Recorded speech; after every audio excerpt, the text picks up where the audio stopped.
I'm a little over 6 hours into Cassette Beast so far, and I've spent most of that time collecting monsters and fighting rangers.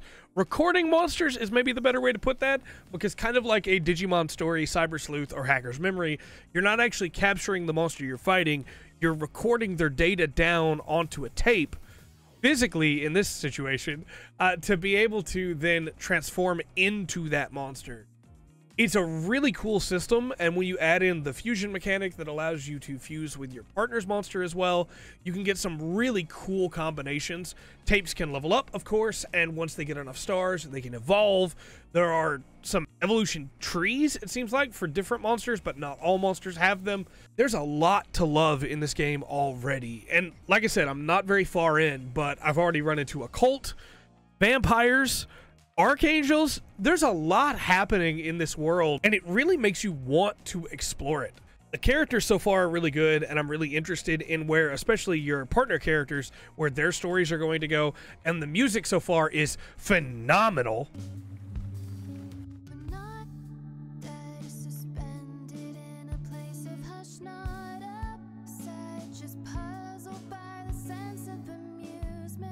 The real winners here, though, despite how great the characters and the music are the monster designs and the battle mechanics.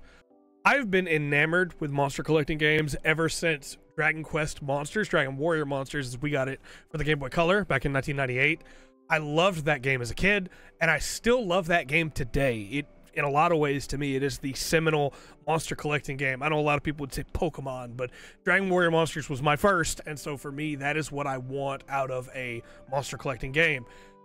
And I love what the genre has become. Digimon Story is really good. I still like Pokemon today, and as much as I may not have jived with Tim all that well, I still liked a lot of the ideas that they had in there. I love playing Monster Sanctuary, and Cyrilum is great. Monster collecting games are a joy to play for me. I play a lot of video games for the channel and just in general, and monster collecting games always scratch an itch within my soul that nothing else can quite hit. And Cassette Beast has elevated what I look for in a monster collecting game. Not only are the monster designs wonderful, I love my little armadillo knight. I love my crab that is made out of traffic cones and uses traffic effects in battle, and also as a flamethrower.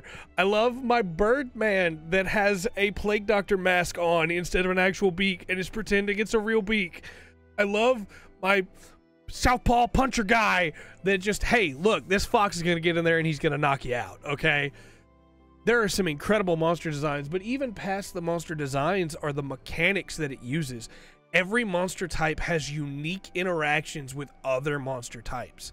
If you hit an astral enemy with earth or fire or water attacks, they get powered up and they drain earth or fire or water. But if they get hit with a metal or plastic ability, they get angry because it disturbs their concentration.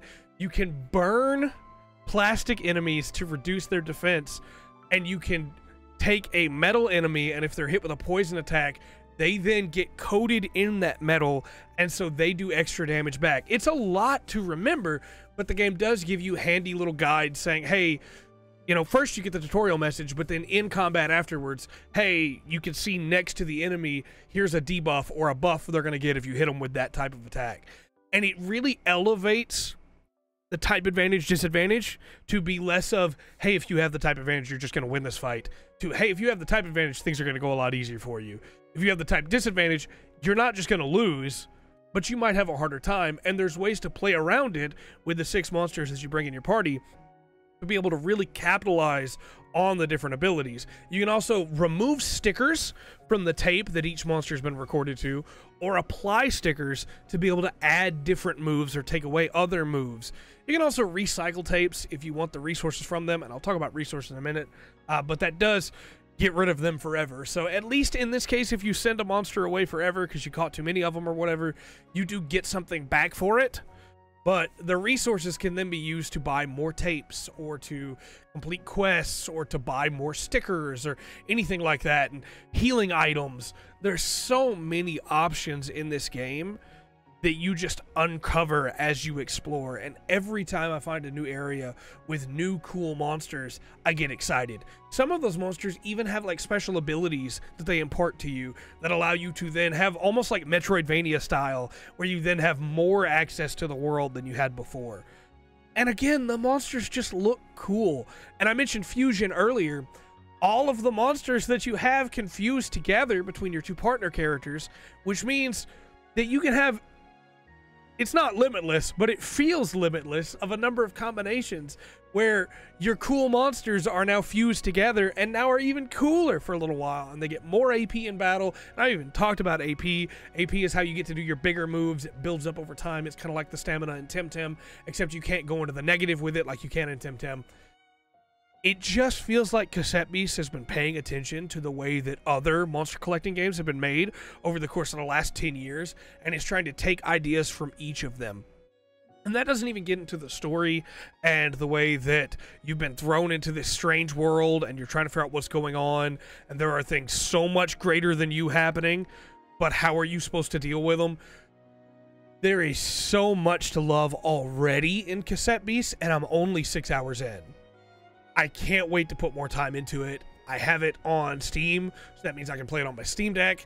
So I'm planning on putting some good time into it. Might not be as much footage that I get recorded of it, but I really like this game. And honestly, look, when it comes to monster collecting games, we have some big standouts that just about everybody seems to agree, like, these are good monster collecting games. And then we have a lot that are just, you know, hey, this has this idea that's really good, or this idea that's really good. And it just feels like Cassette Beast knocked it out of the park. The only real complaint that I have 6 hours in so far is that your stamina is really low at first. And of course it would be, right? You've got to earn more as you go. But it does make it kind of annoying to get around the world early on. But I already know there's a quest that I've been given that might give me the opportunity to make that go faster. So I'm really enjoying it. I'd love to hear your thoughts on in the comment section down below, but also if you're somebody that's been on the fence on it, is it a good monster collecting game? Is it a good game? Absolutely, I think it is, and unless it just completely falls apart, it's definitely making it in my top 10 by the end of the year.